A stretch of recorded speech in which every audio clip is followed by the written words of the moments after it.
I sent my parents $500 every week and they ditched me for a beach trip. You ruin everything! Dad snapped, but the next morning my phone wouldn't stop exploding. When my phone started buzzing that morning, I thought maybe it was a wrong number. Or a work emergency. Anything but what it actually turned out to be. For years I had sent my parents $500 every single week. Rain or shine. Good week, bad week, it didn't matter. I sent it without fail, convinced that I was helping them stay afloat. Mom always said times were hard. Dad would mutter something about bills piling up. And I believed them because they were my parents. I told myself that dreams could wait. That I could always travel later, go back to school later, live later. For now, they needed me. But as I scrolled through my notifications that morning, one picture stopped me cold. There they were, Mom and Dad, sunburnt and grinning, standing on a white sand beach, cocktails in hand. Living our best life, the caption said, complete with laughing emojis. I stared at the screen, blinking, like maybe I'd misread it. Like maybe it was some sort of joke. But then came the next photo, Dad dancing in a Hawaiian shirt at a beach party, sunglasses askew. Mom splashing in the waves, wearing a brand new swimsuit I definitely hadn't seen before. And suddenly, the sinking feeling in my gut made perfect sense. They weren't struggling. They weren't barely making ends meet. They were partying on my dime. I sat there for a long time, just staring at the screen. Maybe there was an explanation, I thought. Maybe someone else paid for the trip. Maybe it was a gift. Maybe it wasn't even recent. But then I checked the timestamps. Posted 3 hours ago. There were more photos too, dozens of them. Beach bonfires, late-night bar crawls, selfies with strangers who looked half their age. My parents were living like carefree teenagers on spring break. The worst one? A photo of my dad standing next to a giant seafood platter, holding up a lobster tail bigger than his head, with the caption, "Cheers to financial freedom." Financial freedom. Those words hit harder than any punch could have. Financial freedom bought with my sacrifices. The skipped dinners, the second jobs, the nights lying awake wondering if I'd ever get ahead. I felt something inside me, something I didn't even know was there, crack. I clicked on the comments, half hoping to find some explanation tucked away there. Instead, I found my mom replying to a cousin's comment about how amazing the trip looked. "Yeah, we're finally living for ourselves now. No more guilt trips, no more helping hands needed. Just us." No more guilt trips. No more helping hands. Just them. It wasn't even about the money at that point. It was what it represented. All these years I thought I was building a bridge between us, loyalty, gratitude, love. But to them, I had been nothing more than an open wallet. Still, like an idiot, I tried to reach out one last time.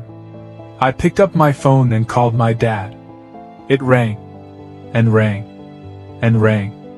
Finally, he answered, breathless, like he'd just come from laughing too hard.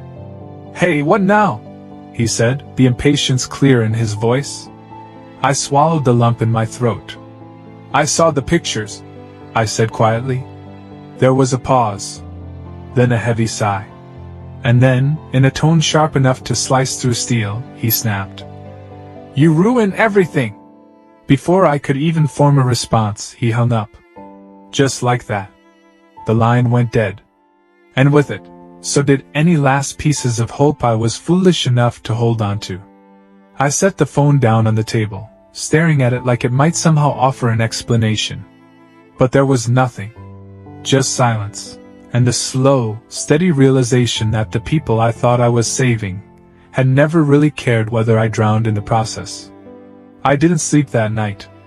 I sat in the dark, phone buzzing every now and then with meaningless notifications, ads, spam, a few friends tagging me in memes, completely unaware that my entire world had just cracked in two.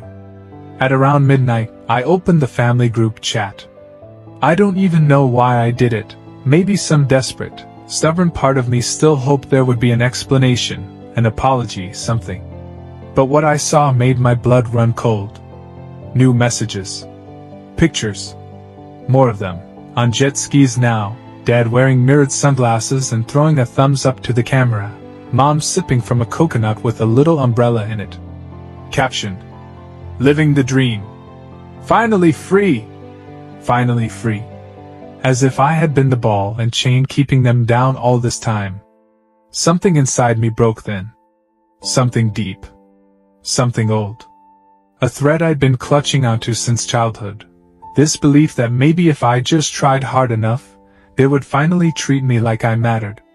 I opened my gallery. One by one, I pulled up every screenshot. Every bank transfer. Every frantic message from them. "Can you spot us this month? We're desperate, just this once. If you love us, you'll help." Hundreds of them.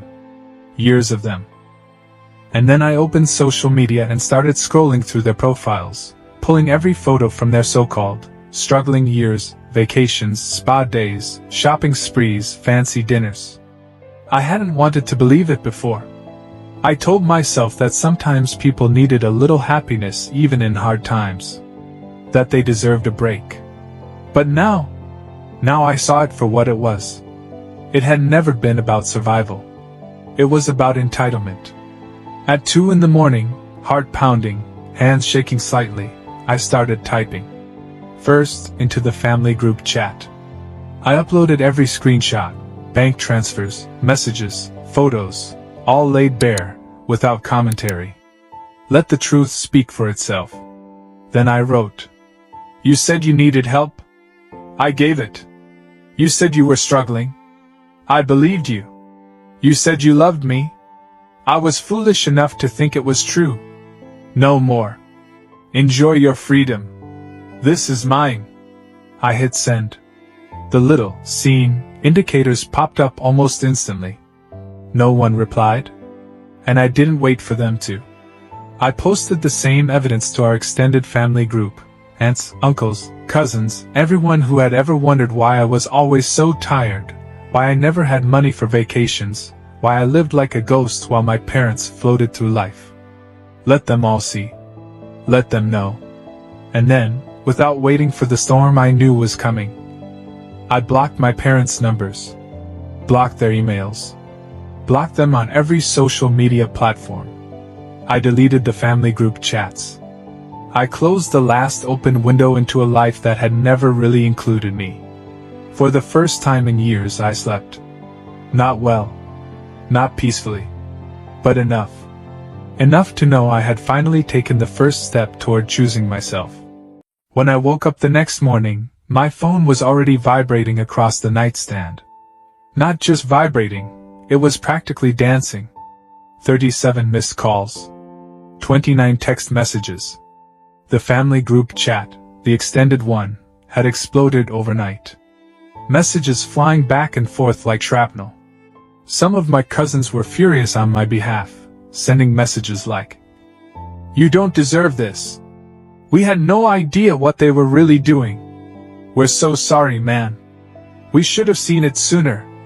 But others, the ones who were closer to my parents, sent texts filled with anger, confusion, guilt trips masked as concern. "Family isn't supposed to air dirty laundry like that. You made your mom cry. This isn't how you fix things." And amidst it all, wedged between the chaos, a few quiet, desperate messages from my mother. "We didn't mean it the way it looked. Please call me. We can explain. You're being so cold. We're your family. You're our son." Each message chipped away at the anger I'd built up the night before. Not enough to break it down, but enough to make me sit there for a moment, staring at the screen, feeling the old instincts creep back in. The instinct to fix it. The instinct to forgive. The instinct to go running back, no matter how many times they pushed me away. But then I thought about all the years I had lost. All the dreams I had shelved. All the nights I spent staring at the ceiling wondering why nothing I did was ever enough. And I realized something brutal but freeing. They didn't love me the way I loved them. They loved what I did for them. There's a difference. It was like standing on a cliff and realizing the water below isn't deep enough to catch you. It was never going to catch me. It was never going to be safe. It was never going to change. I didn't reply to any of the messages. I didn't call. I didn't explain.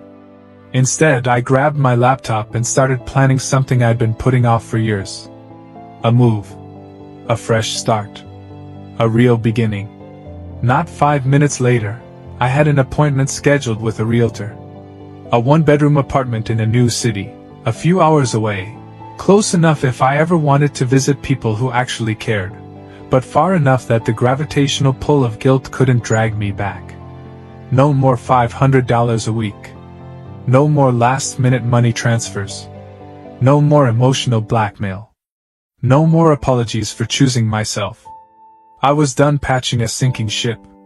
I was building my own. The silence didn't last long. By noon, my email inbox was a war zone. My cousins, the ones who had supported me at first, were forwarding me screenshots of messages from my parents. Emails filled with dramatic pleas, half apologies, and, most predictably, blame. We only did what we thought was best for the family. It's not fair for you to hold a few vacations over our heads after everything we've been through. You humiliated us. How could you betray your own parents like this? There it was. The real truth. It wasn't about what they had done to me. It was about what I had done to them. I had shattered the image they wanted everyone else to see, the struggling parents doing their best, the noble victims of hard times. And without me propping up the lie, they were just exposed. My Aunt Susan, one of the few people who had always seen through my parents' act, called me that evening. When I answered, I half expected another guilt trip, but instead, she just said, "Good for you." Those 3 words nearly knocked the air out of me. Simple. Solid. Like someone had finally handed me a life jacket when I didn't even realize I was still drowning. "You don't owe anyone anything," she said. "Especially not people who only show up with their hands out." We talked for over an hour. About old family stories, about her own battles with people who took advantage, about what real love and respect were supposed to look like. By the end of it, I felt lighter than I had in years. Meanwhile, my parents' spiral continued. Word was spreading. Fast. An uncle I hadn't spoken to in years messaged me. "You did the right thing. We always wondered where all that money was going." A cousin I barely knew added, "I'm sorry we didn't see it sooner. You deserve better." The house of cards my parents had spent years building, the carefully crafted image of noble struggle, of helplessness, of being owed support, was collapsing in on itself. And me? I wasn't standing underneath it anymore. For once, I was on the outside, watching it fall. And for the first time in a long, long time, I wasn't scared. The next few days passed in a strange, almost dreamlike haze. No more phone calls. No more desperate texts. No more guilt-laced voicemails clogging up my inbox. It was like someone had finally lifted a weight off my chest I hadn't even realized I'd been carrying for most of my life. I spent an entire Saturday just existing. No plans. No obligations. I walked around the city with a coffee in hand, letting the early spring sun warm my face, feeling like I was seeing everything for the first time. It's amazing, really, how different the world looks when you're not constantly bending under someone else's expectations. I started making lists. Not of things I owed anyone, but things I wanted for myself. Travel. A real savings account. A small business idea I'd been sketching out in half-finished notebooks for years but had always pushed aside because the timing wasn't right. Or the family needed me. No more excuses. The first thing I did was cancel the automatic transfer that sent $500 a week to my parents' bank account. There was something deeply satisfying about seeing that scheduled payment canceled notification pop up on my phone. Like closing the last page of a book that had taken too long to read. Next, I started apartment hunting seriously.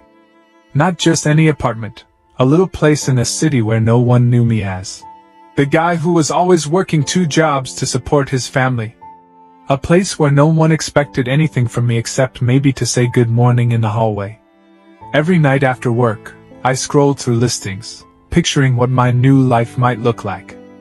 I wasn't just looking for a new place to live. I was looking for somewhere to belong, and for the first time, that place wasn't tied to someone else's demands. I wasn't naive. I knew cutting them off wouldn't be the end of it forever. There would be fallout, rumors, hurt feelings. Maybe even bridges burned so badly there was no rebuilding them.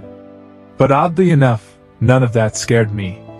What scared me was the idea of waking up one day, 10 or 20 years from now, and realizing I had wasted my entire life waiting for people to love me the way I deserved. I wasn't waiting anymore. I was building something new, something real, something mine. And it felt terrifying, and thrilling, and unbelievably right. I should have known it wasn't over. About a week after I cut them off, right when I started feeling truly free, the final move came. A letter. A real, physical letter, not a text, not an email. The handwriting on the envelope was unmistakable.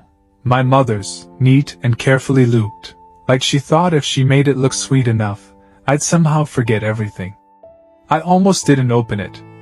Almost tossed it straight into the trash. But curiosity got the better of me. Inside, the letter was 3 pages long. The first page was a carefully constructed apology, the kind that said, "I'm sorry you felt hurt. But not, I'm sorry for what we did." The second page was pure guilt. "We're getting older. We won't be around forever. Are you really willing to live with this guilt?" And the third page? That was the real heart of it. "We miss you. We need you. We're going through a really tough time right now. If you could just help out until we get back on our feet." There it was again. The same script, the same song, just a different costume. Apologize enough to make me lower my guard. Guilt me into believing I was cruel. And then, when the defenses cracked, slide the hand back into my pocket, back into my life, back into control. I folded the letter neatly and set it down. And then I did something that surprised even me. I didn't get angry. I didn't cry. I didn't feel a single spark of temptation to call them. I just smiled a little. Because I saw it clearly now. They hadn't written that letter because they missed me. They missed the version of me who said yes to everything. They missed the ATM. The safety net. The invisible son who never asked for anything back. But that person was gone. Standing by the window, I pulled out my lighter, the same one I kept from an old camping trip years ago, and lit the corner of the letter. Watched as the paper curled, blackened, and turned to ash. It didn't feel like revenge. It didn't feel like anger. It felt like release. As the last ember died in the ashtray, I whispered something, just for myself. "I don't owe you anything anymore." And for the first time in my entire life, I believed it. The next few weeks felt strangely quiet, almost too quiet. I kept expecting some final dramatic move. Another call. Another letter. Some relative showing up at my door with a rehearsed speech about family and forgiveness. But it never came. They finally stopped. Maybe because they realized it wasn't working anymore. Maybe because they moved on to find someone else to lean on. Maybe they just didn't know how to handle someone they couldn't guilt anymore. Either way, the silence was a gift. I moved into my new apartment a month later. A tiny place on the 3rd floor of an old building, nothing fancy. But when I turned the key for the first time, it felt like unlocking a whole new life. No framed family photos.